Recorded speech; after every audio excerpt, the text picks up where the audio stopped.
remember the time I, uploaded actual content? Well, I can't. It's been like half a year. To be fair, this was meant to be quite an important year to me, meaning I would have had to put a lot of things on hold, such as this channel. But for obvious reasons, the UK government decided to go, hey, we've just cancelled all of school and exams, so yay. So now I have literally no other purpose on this planet apart from getting my channel back on the road. Wow, I really do sound overambitious. I was going to scrap part 2 to my last animation, but a month before school ended, I walked into my physics class and my teacher, out of nowhere, said to me, hey, Alex, love your YouTube channel. The animation looks amazing, but you need to work on your storylines a bit. When I say work, I mean actually finish them. So if you're watching this, sir, thanks for letting me retake my last exam. And here you are, part 2 to my residential regret. Where were we? So you know how I said that Wednesday was where things started to go downhill? I may have been a tad wrong, and that's only because of what happened that evening. We had a lot of food left over that we weren't going to eat, so we decided instead of throwing it away, we would do our bit for the planet and eat it all, but in really, really obscure ways. This didn't mean inventing a new recipe out of paprika, chili beef, and balsamic vinegar. It involved Sam drinking chili beef from a mug while saying sipping that sauce every time he did, Casey downing paprika in one go, and then me, yes, I got involved. Come on, I'm not that boring. I thought it would be a great idea to drink balsamic vinegar to the tune of All Star, and I definitely didn't regret it. I felt awful afterwards though. That was an interesting evening. After that though, Thursday made me realise that I was a perfectly normal person who somehow got trapped inside an insane asylum. That morning, I wanted to have a normal breakfast, so I made myself a fried egg, because that was literally all that was really left out of what we actually bought and what was actually edible. And yes, okay, it wasn't the best one, but Dan started complaining that it wasn't a round circle and wouldn't shut up about it. Well, I'm sorry, it's not a circle. And you're not even eating it, so why should it bother you? The smell in the living area just got worse and worse, but apparently I was being a baby because somehow nobody else noticed it. And whenever I tried to say something about it, I'd get overspoken from outside by a... Later that Thursday, everyone was outside apart from me, so I finally got some time to get my head together again. So I decided to try my best to tidy things up in the living area, as it seemed as if a bomb went off in there. Me, being the only civilized and tidy person staying there, I decided taking out the trash would get rid of the smell, despite already doing it. Initially, I hadn't checked the recycling bin because logically, who's going to put food waste in there? But as I lifted up the recycling bag just to check if it wasn't coming from there, I was greeted by a mixture of flour and egg that had been baked so many times in the heat of the summer, plus the heat of a radiator, and left to do its magic, and a smell that literally knocked me out. So instead of someone putting the old pancake mixture in the normal bin, it was in the recycling bin. To make it worse, the bag must have melted or something, because as I pulled it out, it leaked all over the place. Luckily on this occasion, Gabe happened to appear, and when he saw the mess, instead of moaning and saying it's fine, he also went into panic mode.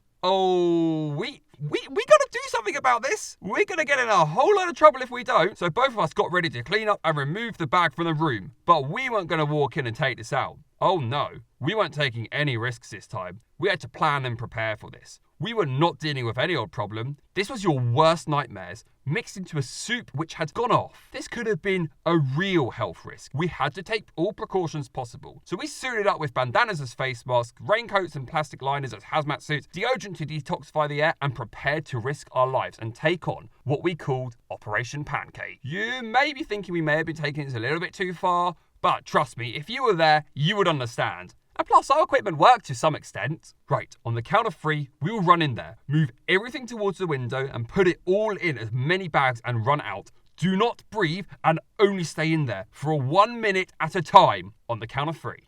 1, 2, 3. And we busted down that door, located the mess, and with urgency, we started to attack it, rushing back and forth, emptying it, whilst waving deodorant everywhere to clear our path while holding our breath as long as possible to save this room. After what seemed like hours, but was really seconds, when we thought we were all done, we remembered that there was a mountain of old dishes sitting on the kitchen table. Ah, come on! After somewhat decontaminating both the room and the dishes, some being left from Tuesday, may I mention, and chiseling off the burnt sauce from the hob, the others had arrived back and actually noticed that the area was clean, but from what it seems, they probably thought it would magically clean itself up because nobody acknowledged mine and Gabe's dedication and sacrifice to that kitchen. However, the putrid smell still haunted the area, so I thought the finishing touch to fixing everything would be to turn on the fan above the stove and open the window, because logic says it will create a circuit of air being replaced by new air, as the old air would be sucked out by the fan and will draw in fresh air from outside through the window. But when I started to set everything up, Dad saw what I was doing, so Mr. Smart So-and-so commented with, "Oh jeez, Alex, you're so stupid. The fan will make everything hot because of kinetic energy. All you do is think like you're in charge of everything. Ugh." Dan, I've just spent 4 days putting up with your constant moaning and complaining.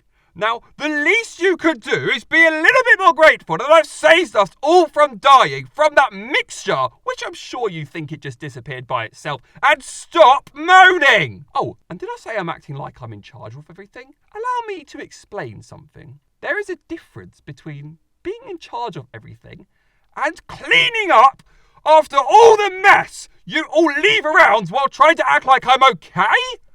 You need to go outside.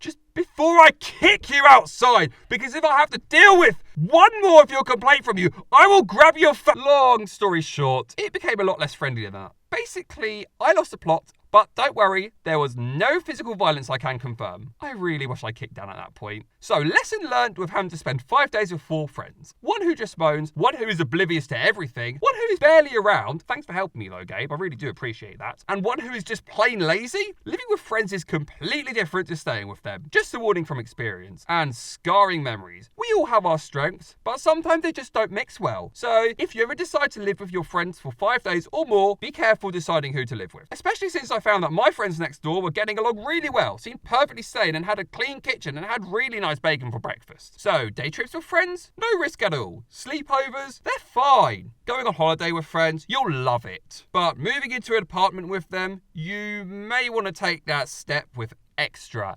high precaution. Wow, it's been like pretty much a whole year since I started making this video. I was sitting on a train on the way back from my grandparents once, and I just decided to come up with this video idea. And it took about a year, really, to actually execute it and completely finish it. Just want to say thank you all for watching again. It has been a long process making this. I did kind of get a bit bored of making content, making this video for a little while. That's why I gave up with part 1 for a little while, then gave up with part 2. But originally, this year was meant to be quite important because in the UK, I have A-levels, which are exams which are basically determining my future. However, because of obvious reasons, I'm not going to say it because YouTube doesn't like it for some reason. They decided to cancel school and cancel all my exams, so I'm going to get graded a different way, which is kind of good, I guess, but also pretty scary for me. On the plus side, though, it does mean I can start working on videos now, so I'm back on with my channel, which is good. I've got some good video ideas in the work too, one which I'm really excited to work on right after I finish this one. So I can tell you, you're going to look forward to that, I think. Also, my sister walked in on me while I was recording these lines, so enjoy listening to that for the last couple of seconds of the Zen card.